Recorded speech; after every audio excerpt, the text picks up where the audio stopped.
جہاں ویران راہیں تھیں، جہاں حیران آنکھیں تھیں، وہاں پھولوں کا موسم ہے، محبت ہو گئی ہوگی۔ امتل نے کمرے سے نکلتے ہوئے اپنے پیچھے اس کی گنگناہٹ سنی۔ اس کے دل کی دھڑکن تیز ہوئی۔ کیا اس کی ہنسی، اس کا چہرہ، اس کی آنکھیں ہر راز افشا کرنے لگے تھے؟ اگر ایسا تھا تو ٹھیک نہیں تھا، اور اگر ایسا تھا تو کیا رام کو نظر نہ آتا تھا سب؟ اسے محسوس نہ ہوتا تھا کچھ بھی؟ بالآخر یاسر کو آفس کے پاس ایک گھر مل ہی گیا تھا جس کا کرایہ مناسب تھا، اور پانی گیس کا مسئلہ بھی نہیں تھا۔ بجلی کا مسئلہ تو پھر ساتھ ساتھ ہی تھا۔ ہر کوئی اپنی استطاعت کے مطابق نعم البدل کا انتظام کرتا تھا۔ رباب خوش تھی اور گھبرا بھی رہی تھی۔ اس حالت میں اکیلے جا کر رہنا اوکھا سا لگ رہا تھا۔ مومنہ اور اسود کی ان دنوں چھٹیاں تھیں، وہ گھر آئے ہوئے تھے۔ مومنہ اور مہرتاب نے پلان بنایا تھا کہ وہ رباب کے ساتھ جائیں، اس کا گھر سیٹ کریں، کراچی گھومیں پھریں، جبکہ پھپھو فردوس کو اعتراض تھا، رباب کے ساتھ کسی بڑی کو ہونا چاہیے تھا۔ یہ کہیں نا امی آپ کو کراچی جانا ہے، مہرتاب چڑ گئی۔ نہیں امی، پھر گھر کون سیٹ کرے گا؟ آپ کے اپنے گھٹنے کام نہیں کرتے، میں تھوڑا سا کام کر لوں تو بی پی لو ہونے لگتا ہے۔ ان دونوں کو جانے دیں، رباب کا ہوتا ہوگا بی پی لو، پھپھو فردوس کا تو ہائی ہو گیا۔ اج کل دیاں کڑیاں نوں عقل مت تے ہوندی نہیں، پردھان بنیاں پھردیاں نے۔ اس حالت 'چ اچانک لوڑ پی جاندی ہے۔ کی کرن گیاں کنواریاں بے عقل کڑیاں ادوں؟ یعنی وہ کہہ رہی ہیں کہ آج کل کی لڑکیوں کو عقل سمجھ تو ہے ہوتی نہیں ہے، پردھان بنی پھرتی ہیں۔ اس حالت میں اچانک بڑوں کی ضرورت پڑ جاتی ہے۔ کیا کریں گی یہ کنواری بے عقل لڑکیاں اس وقت؟ مہرتاب مایوس ہو کر بیٹھ گئی۔ امی نہیں جانے دینے والی تھیں اسے۔ چلو میرے ساتھ کچھ پیکنگ کروا دو۔ رباب جانے کو اٹھی تو اسے بھی ساتھ لیا۔ مومنہ مہرتاب کی صورت دیکھتے ہی سمجھ گئی تھی کہ پھپھو فردوس نے اسے اجازت نہیں دی۔ آئیڈیا، پھپھو کو جانے دو رباب کے ساتھ، میں اور تم اسود بھائی کے ساتھ چلے جائیں گے۔ ڈنر سیٹ پیک کرتے ہوئے مومنہ نے چٹکی بجائی اور آنکھوں کو جنبش دے کر پوچھا، کیسا؟ مہرتاب کی آنکھیں چمکی، دل دھڑکا۔ کراچی جانے کے خیال سے؟ نہیں نہیں، چودھری اسود حیدر کے ساتھ جانے کے خیال سے۔ فاطمہ کے ولیمہ پہ جاتے ہوئے پورے سفر میں کتنا مس کیا تھا اسے۔ مجھے بھی لے چلیں؟ عروہ جو بڑے شوق اور فرما برداری کے ساتھ شوکیس میں سے پلیٹیں نکال نکال کر مومنہ کے ہاتھ میں دے رہی تھی، اس نے فرمائش کر ڈالی۔ پورے چودھری نگر کو نہ لے چلیں؟ مومنہ نے گھورا اسے۔ وہاں جب ڈنر سیٹ کو سیٹ کرنا ہوگا تو آپ کو پلیٹیں کون پکڑائے گا؟ تھی تو سوچنے کی بات، مگر مومنہ آپی اتنی اچھی کب تھی؟ ڈنر سیٹ کی آخری ٹرے اس کے ہاتھ سے لیتے ہی اسے باہر کی راہ دکھائی۔ اسود مان جائے گا؟ مہرتاب کا دھیان ابھی تک اسود میں ہی تھا۔ ہاں تو کیوں نہیں، کسی دشمن کے گھر نہیں جانا، بھائی کے گھر جانا ہے، منع کیوں کریں گے؟ مومنہ مسکرائی۔ اور واقعی اسود راضی ہو گیا تھا۔ یاسر آیا تھا، وہ ماں اور والدین کو ساتھ چلنے کو کہہ رہا تھا۔ رحیمہ احمد نے مناسب سمجھا کہ پہلے رفت جہاں ہی جائیں، اس لیے انہوں نے بعد میں آنے کا وعدہ کیا تھا۔ چودھری صاحب نے بھی یہی وعدہ کیا تھا۔ دعاؤں میں رباب رخصت ہوئی، آنسو بھی بہائے گئے۔ اس بار صرف میکے نے وداع نہیں کیا تھا بلکہ سسرال والے بھی رخصت کر رہے تھے۔ اگلی صبح اسود بھی ان دونوں کو لے کر کراچی کے لیے روانہ ہوا۔ مہرتاب بہت خوش تھی، حالانکہ چادر کا نقاب کر رکھا تھا، پھر بھی صبح تیار بڑا وقت لگا کر ہوئی تھی۔ اسود کے ساتھ پہلی بار سفر جو کرنے جا رہی تھی، وہ ان دونوں کی سیٹ سے پیچھے والی سیٹ پر بیٹھا تھا، پھر بھی دل بہت شاد تھا۔ اللہ جوڑی سلامت رکھے۔ ان سے اگلی سیٹوں پر ایک جوڑا بیٹھا ایک بھکارن سے دعا لے رہا تھا جو ٹھٹھا میں بس رکتے ہی اوپر آ چڑھی تھی اور اب کنڈکٹر سے ڈانٹ کھا رہی تھی۔ بھکارن پتہ نہیں کیا کیا بولتی ہوئی بس سے نیچے اتر گئی۔ اسود نے ان دونوں سے پوچھا تھا کہ کچھ چاہیے تو نہیں؟ دونوں نے منع کر دیا، لیکن اس کے بس سے اترتے ہی مہرتاب نے مومنہ کو چٹکی کاٹی۔ پکوڑے نہیں کھانے تھے؟ ارے تجھے کھانے تھے تو بول دیتی نا، میں تو پورا پراٹھا کھا کے نکلی تھی تو جی نہیں چاہ رہا تھا۔ چلو میں میسج کرتی ہوں بھائی کو۔ مومنہ بیگ سے موبائل نکالنے لگی۔ نہیں اب چھوڑ، مہرتاب نے اس کا ہاتھ پکڑا۔ تھوڑی دیر بعد اسود واپس آیا اور مومنہ کی طرف دو شاپر بڑھائے۔ ایک میں پانی کی چھوٹی بوتلیں اور جوس تھے، دوسرے میں پکوڑے۔ مہرتاب کا دل خوشی سے جھوما۔ دل کی آواز دل تک گئی تھی کیا؟ ارے واہ، پکوڑے لے آئے آپ؟ لڑکیوں کو پکوڑے پسند ہوتے ہیں، وہ مسکرایا۔ امتل کو پسند ہے تو سب لڑکیوں کو پسند ہوں گے۔ مومنہ کو ہنسی آ گئی تھی۔ اسود نے سٹپٹا کر ایک دم آگے پیچھے دیکھا، بس تقریباً خالی تھی۔ شکر ہے کسی نے سنا نہیں ہوگا۔ اسے گھورتے ہوئے وہ اپنی سیٹ پر آ بیٹھا۔ سیٹ پر بیٹھتے ہی بہت خوبصورت مسکراہٹ اس کے ہونٹوں پر آئی۔ اسے امتل کے ساتھ کیا سفر یاد آیا تھا۔ اپنا جوس ختم کرنے کے بعد اس کے ہاتھ سے بھی جوس کا ڈبہ لے لینا یاد آیا تھا۔ واقعی پورا راستہ مسکرائے جانے کے لیے یہ وجہ کافی تھی۔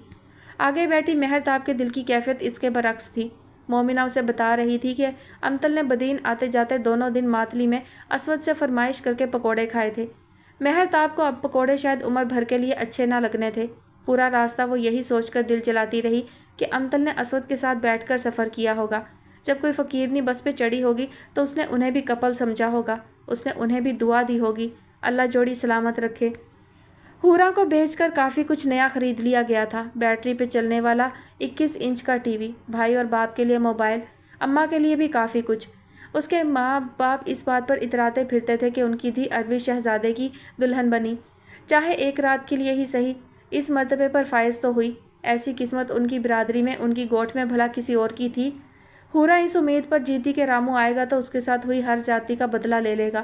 آخر اپنی بہن کے لیے بھی تو اس نے ان وڈیروں، ان سوروں سے ٹکر لی تھی۔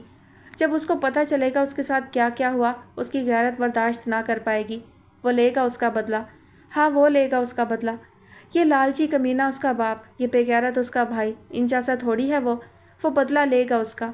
پھر اپنا سر نفی میں ہلاتی، وہ پھر جیل چلا جائے گا، پھر اتنی مار کھائے گا اب کہ وہ اس کو جان سے ہی نہ مار ڈالیں۔ نہیں نہیں، وہ اس کو ایسا نہیں کرنے دے گی، اس کے لیے اتنا ہی کافی ہے، وہ اس کا ہاتھ تھام کر کہے، حورا مجھے خبر ہے تو بے گناہ ہے، تو پاک ہے، تو میری ہے۔ بس اس کا ہر زخم بھر جائے گا، وہ کالی سیاہ اماوس رات اس کی زندگی سے نکل جائے گی۔ پھر وہ اس سے کہے گی، آ رامو ہم بھاگ چلیں۔ وہ پھر اس کا ہاتھ تھام کر یہاں سے بہت دور کسی اور دنیا میں چلی جائے گی، جہاں صرف رامو ہو، وہ ہو، پیار ہو، مسکراہٹ ہو، جہاں روٹھی مسکان اس کے لبوں پہ پھر سے بکھر بکھر جاتی۔ اس کی ہر سوچ یہاں سے شروع ہوتی، رامو آئے گا تو۔ پنو آیا تھا، چیخا چلایا تھا، اس کے بھائی کا گریبان بھی پکڑا تھا، مگر اب اس کی پرواہ کس کو تھی؟ اماں کو بھی ان پرانے کپڑوں کی ضرورت نہ تھی اب، جو وہ اپنے گاڈے سے اتار کر شاپر میں بھر لاتا تھا۔ میں پھر بھی حورا کو قبولتا ہوں، شرط ہے ایک۔ لڑا کر، گالیاں دے کر اور کھا کر اب پانی کا گلاس منہ سے لگاتا ہوا بولا وہ۔ کیسی شرط؟ ہم حورا تیرے کو دے ہی نہیں رہے۔ حورا کے پی نے ہاتھ نچایا، پیٹ لکھوائی میں ملی ہے وہ مجھے، دینی تو تجھے پڑے گی۔ وہ گلاس پرے پھینک کر پھر اٹھ کھڑا ہوا۔ پیٹ لکھوائی سندھ کے کئی دیہات میں رائج وہ رسم ہے جس میں وٹا سٹا ہوتا ہے، یعنی لڑکی لو گے تو دو گے بھی۔ اگر صرف بھائی ہی ہوں یا بھائیوں کی تعداد زیادہ ہو تو بہن بھتیجی کوئی بھی لڑکی بدلے میں دی جاتی ہے، اور اگر کوئی بھتیجی نہ ہو یا لڑکا اکلوتا ہو، اس کی کوئی بہن نہ ہو بدلے میں دینے کے لیے، تو لڑکی لیتے ہوئے وعدہ کیا جاتا ہے کہ اس شادی کے بعد جوڑے کے ہاں جو پہلی بچی پیدا ہوگی وہ اس خاندان میں بدلے میں دی جائے گی۔ حورا کے پی کے بھی 2 بھائی تھے اور بہن ایک، اکلوتی بہن 10 سال کی بھی نہ ہوئی تھی کہ بڑے بھائی کے وٹے میں چلی گئی۔ باقی دونوں بھائیوں کو کوئی لڑکی دیتا نہ تھا، ان دونوں بھائیوں نے بھی اپنی اپنی ہونے والی بیٹی کو وٹے میں رکھ کر رشتہ لیا تھا۔ حورا کی قسمت اس وقت سے ہی مامے کے بیٹے پنو کے ساتھ جوڑ دی گئی جب وہ ماں کے پیٹ میں تھی، بلکہ یوں کہنا مناسب ہوگا کہ جب وہ ماں کے پیٹ میں بھی نہ تھی۔ بھول جا، حورا کے بھائی نے لاپرواہی سے ہاتھ ہلایا۔ بھولوں گا نہیں، پوری برادری کو اکٹھا کروں گا۔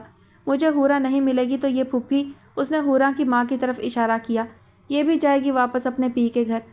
جا کر لے برادری کے بندے اکٹھے، میں بھی پولیس بٹھاؤں گا در پہ۔ یہاں پرواہ کس کو تھی ایسی دھمکیوں کی؟ گوٹھ میں رہتے تھے پر جانتے سب کچھ تھے، انہیں خبر تھی کہ پیٹ لکھوائی، ونی کاری جیسی رسمیں اب جرم مانی جاتی ہیں، اخبار ٹی وی ساتھ دیتے ہیں اور پولیس بھی۔ پنو کے تیور واپس جاتے ہوئے ویسے نہ تھے جیسے آتے ہوئے تھے۔ اندر کوٹھی میں بیٹھی حورا کے کان میں باہر کے ہنگامے پڑتے تھے مگر اس کا دماغ کہیں اور تھا۔ رامو آئے گا تو؟ سلیمانہ کا اچھا رشتہ آیا تھا، سب نے مشورہ دیا کہ قبول کر لیا جائے، جبکہ پھپھو یاسمین متذبذب تھیں۔ ہر ماں کی طرح وہ بھی چاہتی تھیں کہ شاہانہ بڑی ہے تو اس کا رشتہ پہلے طے ہو۔ لڑکیوں کو تو رشتہ آنے کی ایکسائٹمنٹ تھی، کسی فنکشن کی پڑی تھی۔ بڑی باجی شاہانہ کا کندھا تھپکا، اس کے فرضی آنسو صاف کیے اور پھپھو کے سامنے بھیج دیا۔ میری فکر کیوں کرتی ہیں امی؟ جو میرے نصیب میں ہوگا میرے لیے ضرور آئے گا، آپ سلیمانہ کے لیے ہاں کر دیں۔ ہیروئن نے دل بڑا کر کے بہن کی خوشی کے لیے قربانی دیتے ہوئے ڈائیلاگ بولا۔ ماں صدقے واری گئی اور مہرتاب گھور کر رہ گئی۔ ڈائیلاگ اس نے سکھایا تھا اور کریڈٹ سارا شاہانہ لے گئی۔ خیر اب 4 ماہ بعد شادی تھی، لڑکیاں بڑی پرجوش تھیں۔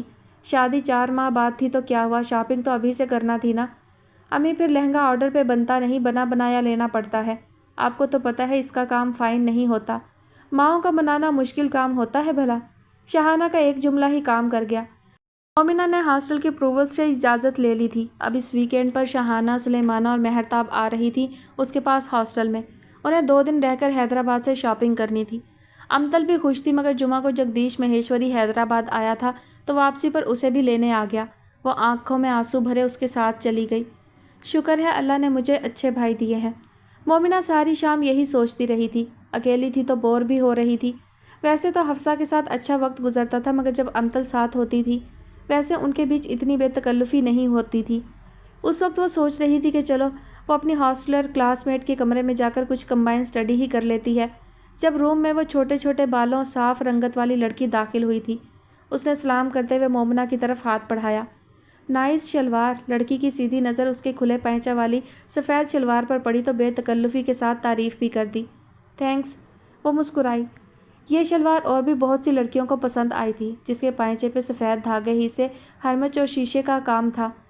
میں ابیرہ ہوں، مجھے نبیلہ سے ملنا ہے، آنے والی نے اپنا تعارف کرواتے ہوئے اس کی روم میٹ کی بابت کہا۔ نبیلہ بات لینے گئی ہے، آپ بیٹھیں، اس نے کرسی کی طرف اشارہ کرتے ہوئے کہا۔ لا حاصل، یہ کون پڑھ رہا ہے؟ وہ بیٹھنے کے بجائے اس کے بیڈ کی طرف گئی اور سرہانے پڑا ناول اٹھا کر دیکھنے لگی۔ میں، مومنہ نے جواب دیا۔ آپ کا ہے یہ ناول؟ جی۔ عمیرہ احمد کا ناول جتنا اچھا ہے ڈرامہ اچھا نہیں۔ آپ نے دیکھا ہے ڈرامہ؟ ہاں، ماما جان اینجلین ملک کو بنا دیا۔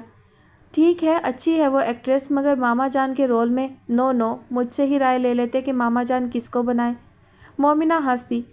ہمارے پاس کیبل نہیں، اتنے ڈرامہ چینلز نہیں آتے، مگر سنا ہے کہ جو ناول بھی ڈرامائی شکل میں آتے ہیں اتنے اچھے نہیں بنتے جتنا ناول ہوتے ہیں۔ کافی حد تک صحیح سنا ہے، لیکن فائزہ افتخار کے روگ کو بڑا اچھا ڈراماٹائز کیا۔ پہلی بار سنبل اقبال مجھے کسی پلے میں اچھی لگی۔ میری ذات ذرہ بے نشاں بھی اچھا تھا۔ اچھا، میں دیکھوں گی یوٹیوب پہ جب کبھی فری ہوئی، مومنہ نے اشتیاق سے کہا۔ آپ کے پاس اور کون کون سے ناولز رکھے ہیں؟ ناولز کافی ہیں، ڈائجسٹ تو سب ہیں، میں، میری بہن اور کزنز ہم سب۔ میرے پاپا ڈائجسٹ پڑھنے نہیں دیتے۔ پھر میں اور میری ایک کالج فرینڈ، دو لوگوں کا پسندیدہ موضوع چھڑ چکا تھا۔ نبیلہ جب کمرے میں آئی تو ان دونوں کو خوش گپیاں کرتے پایا۔ تم دونوں جانتی ہو ایک دوسرے کو؟ نبیلہ نے بالوں کے گرد سے تولیہ ہٹاتے ہوئے پوچھا۔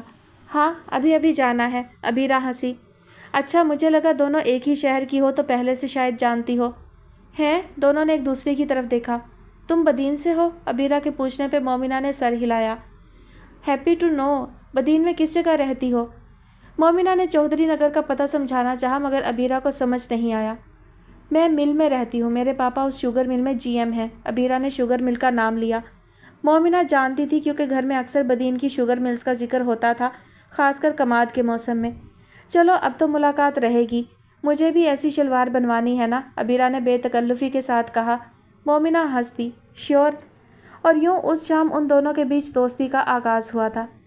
کاریڈور میں چھوٹے چھوٹے چوکور خانے دیوار کے اندر بنے تھے، جیسے پہلے زمانوں میں چراغ رکھنے کو بنائے جاتے تھے۔ ہر طاقچے میں ایک مورتی پڑی تھی۔ چراغ نہیں، اندھیرا بکھرا تھا، روشنی نہیں۔ وہ جب بھی یہاں سے گزرتی اس کا دل اسے اکساتا کہ وہ اٹھا کر انہیں چمکتے ہوئے فرش پر دے مارے۔ دماغ کہتا یہ غلطی نہ کرنا، جگدیش مہیشوری سانس کھینچ لے گا تمہاری۔ وہ بمشکل دل کے کہے کو نظر انداز کر کے آگے بڑھ جاتی۔ آج بھی آگے بڑھی تھی مگر پھر رک گئی۔ اس کے کانوں میں ایک جملہ پڑا تھا، وہ ششدر رہ گئی۔ اس کے کانوں نے جو کچھ سنا تھا اس کو جھٹلا نہیں پا رہی تھی۔ پھر بھی جھٹلانے کی کوشش میں جگدیش مہیشوری کا نمبر ملایا۔ ہاں بولو، وہ ہمیشہ کی طرح مصروف انداز میں بولا۔ رام کو بھیجتے، مجھے کچھ کام ہے۔ کوئی بات تو کرنی تھی نا؟ یہی منہ سے نکلا۔ تو اسے فون کرو نا، میں اتنے اہم کام چھوڑ کر اسے کال کروں؟ جگدیش مہیشوری نے جھنجھلا کر فون بند کیا۔ اس کا خدشہ صحیح ثابت ہوا تھا۔ لاجونتی بھاؤ سے بات نہیں کر رہی تھی، اس کے سر میں دھماکے سے ہو رہے تھے۔ 10-15 منٹ ادھر ادھر چکراتی رہی اور جب مزید سہ نہ پائی تو کمرے سے نکلی اور سیدھی لاجونتی کے پاس چلی آئی۔ اس کا چہرہ لال بھبوکا ہو رہا تھا۔ آپ جانتی ہیں آپ کیا کر رہی ہیں؟ ہاں جانتی ہوں، کھانا کھا رہی ہوں، لاجونتی نے نوالہ لیتے ہوئے اطمینان سے جواب دیا۔ کس کے ساتھ بات کر رہی تھیں ابھی آپ؟ وہ براہ راست اصل موضوع پر آئی۔ لاجونتی کا منہ کی طرف بڑھتا ہاتھ وہیں رکا۔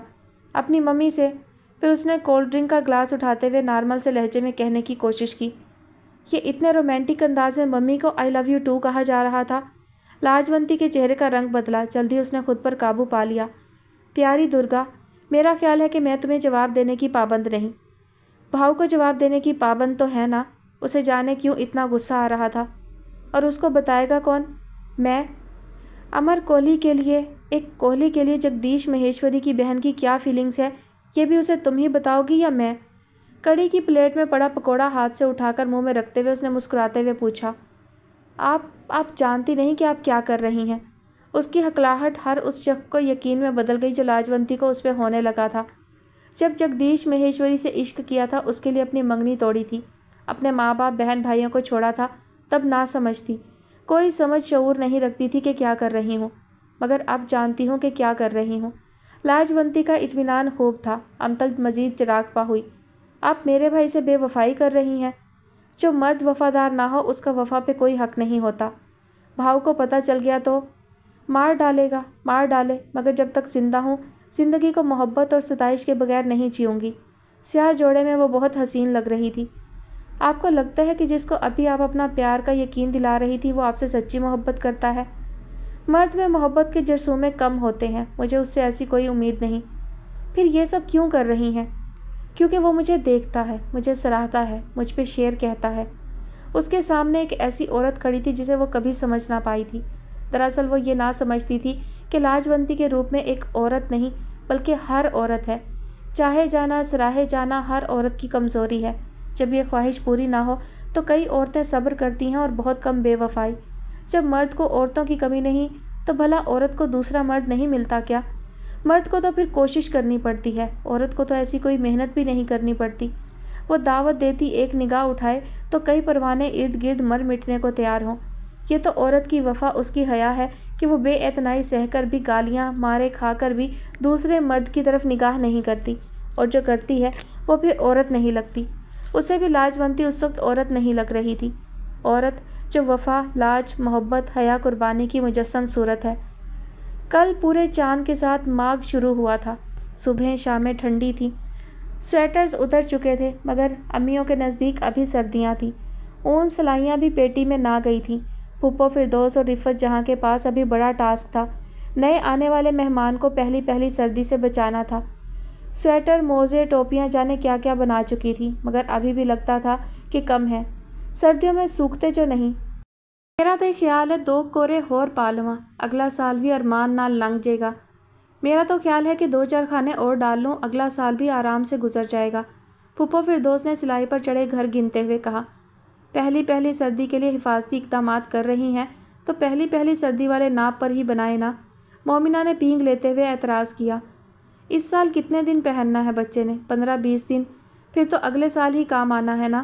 امی بھی اس معاملے میں سمدھن کی ہمنوا ٹھہری۔ اسے ماؤں کی سمجھ نہیں آتی تھی۔ فراق بنانی ہے تو 2 بالش لمبی، سویٹر بنانا ہے تو 2 انچ زیادہ، اگلے سال بھی چل جائے، اور اس سال بھلے پہن کے بچہ ملنگ لگے، اگلے سال کیا بنتے نہ تھے اور کپڑے سویٹر؟ بنتے تھے جی، اسی شد و مد کے ساتھ بنتے تھے، مگر اس سائز کے کہ اس سے اگلے سال آ جائے۔ بعض مائیں تو جوتوں کے ساتھ بھی یہی معاملہ کرتی ہیں۔ ان عورتوں نے کون سا اس کی اچھی بات مان لینی تھی؟ وہ سر جھٹک کر پھر پینگ لینے لگی۔ کتاب پر جھکی گل چہرہ پر نظر پڑی تو مسکرا اٹھی۔ اے گل، پھر بتا نا۔ اونچی پینگ لے کر وہ نیچے آئی تو اس کو مخاطب کیا۔ گل چہرہ نے گھبرا کر پھپھو فردوس اور تامی کی طرف دیکھا۔ شکر ہے وہ دونوں اس طرف متوجہ نہ تھیں۔ اب سلائیاں ایک طرف رکھے آپس میں سر جوڑے بیٹھی تھیں۔ دونوں کو یہ فیصلہ کرنا تھا کہ رباب کے پاس پہلے جا کر کون رہے۔ اس کو ڈاکٹر نے اگلے ہفتے کی ڈیٹ بتائی تھی۔ رباب تو اتنا گھبرا رہی تھی کہ یہاں آنا چاہتی تھی، مگر کچھ پیچیدگیوں کی وجہ سے بڑے بہتر سمجھ رہے تھے کہ وہ وہیں رہے، کراچی میں، بڑے شہر میں۔ کیسا لگتا ہے تمہیں؟ مومنہ شرارت پر اتری ہوئی تھی۔ روشن سنہری آنکھیں مزید چمکنے لگی تھیں۔ گل چہرہ کا چہرہ سرخ ہوا۔ کمال ہے یار، مجھے تم ابھی بھی عروہ ہبہ جیسی بچی ہی لگتی ہو۔ میں تو ابھی اپنے مہر اور شہانہ کے بارے میں ہی سوچتی تھی، اور ہم بیٹھی ہیں، تمہارا چونٹی کا رشتہ آ گیا۔ ماں! گل چہرہ نے روحانسی ہو کر رحیمہ احمد کو پکارا جو برآمدے سے نکل کر تامی والوں کی چارپائی کی طرف جا رہی تھی۔ دیکھیے نا مومنہ آپی کو۔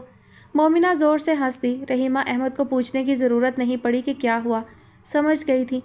جب سے گل چہرہ کا رشتہ آیا تھا آسیہ کے چچا زاد کے بیٹے کے لیے، گل چہرہ نے رو رو کر آنکھیں سجا لی تھیں۔